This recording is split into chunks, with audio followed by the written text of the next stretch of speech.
Hey, how's it going? My name is Michael Cornett, and today I wanted to persuade you all as to why you should incorporate running into your exercise routine. Or if you don't have an exercise routine, why you should pick up running as your form of an exercise routine. Exercise today is more prominent in today's society than pretty much ever before, so it seems that way at least. And also, other studies have been showing this as well. But just sticking to one specific form of exercise is pretty boring. If you just go to the gym a couple times a week and that's it, uh, there's nothing wrong with that, but it's boring. So, incorporating running into your whatever it is that you do is really important both for your mind mentally and physically. This speech is also not discriminating against those of you who aren't physically active or like to participate in exercise. It's merely just a persuasion to get you either involved or to add it to your exercise routine. Um, as many of you know, because it's pretty obvious and it's something that we've been taught and told for pretty much our entire lives, running is great for your cardiovascular health. But there are some statistics that a lot of you probably aren't familiar with that I just kind of wanted to bring to your attention. In a famous 2014 study led by Duk Cho Lee, it followed 55,000 adults for more than 15 years, and it concluded that even modest amounts of running, around 50 minutes a week total, that's it, causes a 30% drop in all-cause mortality risks and an average increase in 3 years of lifespan. The results of this study were fairly flat with respect to running time, distance, frequencies, amount of speed. A lot of people are different. And they also compared it to non-runners, although persistent runners had the most significant benefits with 29% and 50% lower risks of all-cause and cardiovascular mortality, respectively compared with never runners. Um, there was another study discussed by an individual by the name of Marcelo Gleiser of National Public Radio back in 2014, and it states that endurance runners can have heart rates, or just hearts in general, not heart rates, sorry, that are 50% bigger than normal, which causes more muscle to pump blood to those working muscles. Their arteries were wider and more expandable so that more blood can flow. Their resting heart rates are slower, which just causes more relaxation and better mental health, which we're going to get into here in a second. They also have more abundant capillaries, improving blood circulation to tissues. So even if there would be an increase in calcium buildup in arteries, potentially leading to like clogging, I guess, cholesterol health, it could be less damaging than for a non-runner with thinner arteries and less capillaries. Now, to me, that's kind of more the boring slash obvious aspect as to running that you guys probably are more familiar with.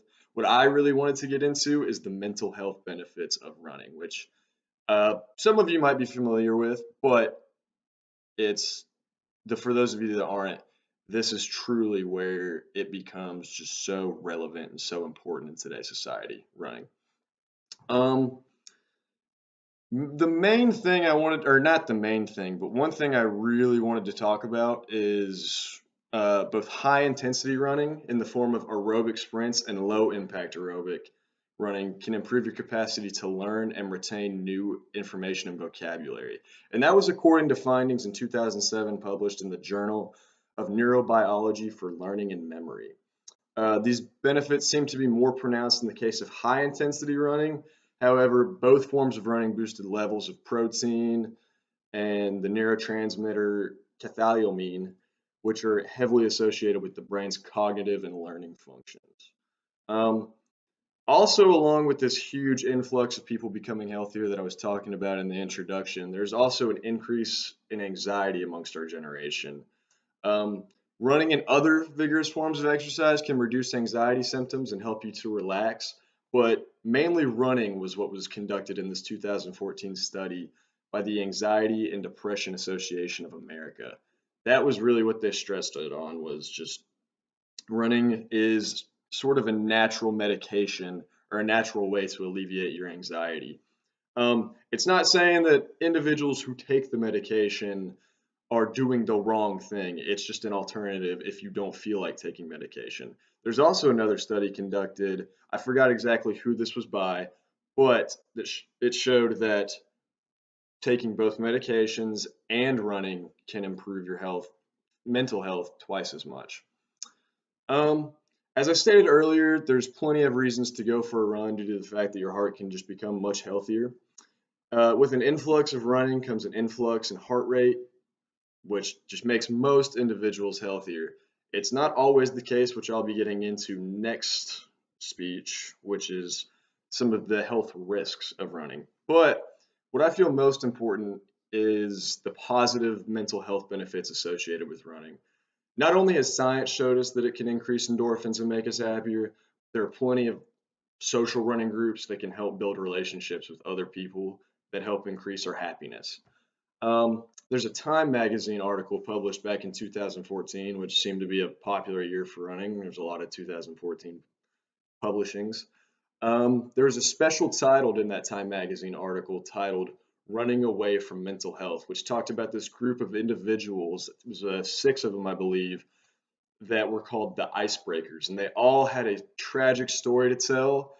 And they talked about how running brought them up from those tragedies, whether it was a drug addiction, suicide attempts, what have you. That gets really deep and is a very, very good example as to how running can help you with your social life as well, which is very well associated with mental health. So I want to thank you all very much for listening.